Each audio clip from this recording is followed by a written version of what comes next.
Hello viewers, आज का हमारा टॉपिक है यूनिट नंबर 1 डेमोक्रेटिक सिटीजनशिप और उसकी एक्सरसाइज नंबर 2 को सॉल्व करने जा रहे हैं। जैसे कि यहाँ पर दो कॉलम दिए गए हैं, कॉलम नंबर ए और column number B. Column number A में कुछ इडियम्स फ्रेजेस दिए गए हैं और उनकी मीनिंग दी गई है कॉलम नंबर बी में ऊपर नीचे करके। आपने करना क्या है कि कॉलम नंबर ए के इडियम फ्रेजेस को पढ़ना है, उसके बाद कॉलम नंबर बी में से उनकी मीनिंग को तलाश करके उनके बिल्कुल सामने लिखना है। यहाँ पर मैंने सॉल्व करके रखी हुई एक्सरसाइज। जैसे कि अगर हम पढ़ते हैं नंबर 1 को पुट डाउन, तो उसकी मीनिंग दी हुई है नंबर ई में।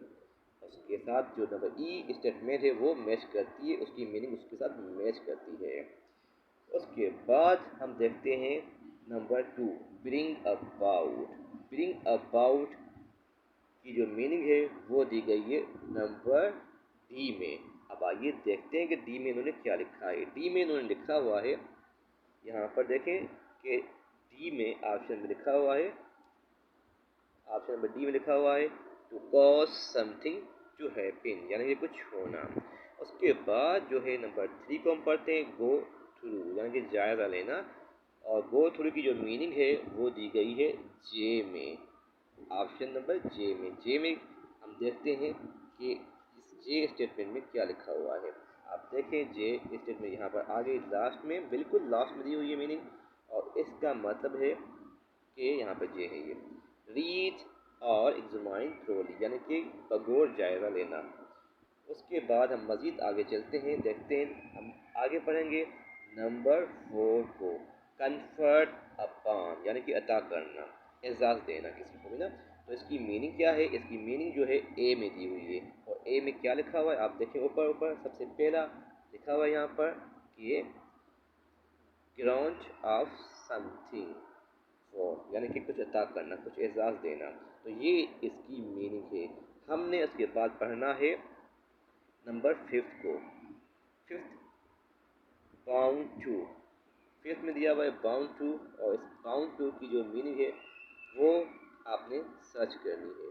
आप देखें ये है बाउंड टू, और इसकी मीनिंग यहाँ पर क्या आ रही है? बी में आ रही है, बी स्टेटमेंट। आपने देखें इसमें क्या लिखा हुआ है, आइए देखते हैं। बी स्टेटमेंट में लिखा हुआ है बी सर्टेन टू, यानी कि किसी के साथ जुड़ा हुआ, किसी के साथ जुड़ा हुआ। तो ये है बाउंड टू। और उसके बाद है number 6 with an iron hand. With an iron hand की मीनिंग जो है दी हुई है यहाँ पर एच में। तो एच में हम जब पढ़ते हैं तो उसमें लिखा हुआ है विद फुल फोर्स, यानी कि पूरी ताकत से। तो ये मीनिंग हो गई विद एन आयरन हैंड की। उसके बाद नेक्स्ट है हमारे पास, उसके बाद नेक्स्ट हमारे पास है number 7 to tackle the monster. To tackle the monster की मीनिंग दी हुई है एफ में। तो एफ में लिखा हुआ है टू डील और फेस ग्रेट प्रॉब्लम, यानी कि किसी प्रॉब्लम को फेस करना या उसको सॉल्व करना। नंबर उसके बाद है हमारे पास bring to bear. Bring to bear की मीनिंग जो है वो दी हुई है जी में। और जी में, जी स्टेटमेंट में देखिए आपने कि इसमें लिखा हुआ है have an affect of something, किसी चीज़ का असर होना, यानी कि अफेक्ट होना। दिस इज द जी। उसके बाद हमने स्टेटमेंट पढ़नी है टू बरी द हैचेट। बहुत इंपॉर्टेंट है ये, अक्सर आपके एमसीक्यूज, अक्सर ये स्टेटमेंट, ये फ्रेज आपके एग्जाम में आया करता है। जिसकी स्टेटमेंट हमने दी हुई है टू बरी द हैचेट की सी में। और सी में लिखा हुआ है यहाँ पर देखें कि to end fight to make peace, यानी कि झगड़े को ख़त्म करना। और उसके बाद नंबर 10 लास्ट वन है ये टू लीड समवन टू। इस स्टेटमेंट है इसकी आई। आई जो है करेक्ट मीनिंग है इसकी, आई जो है इसकी सही मीनिंग है। इसमें लिखा हुआ है encourage to do an expected task.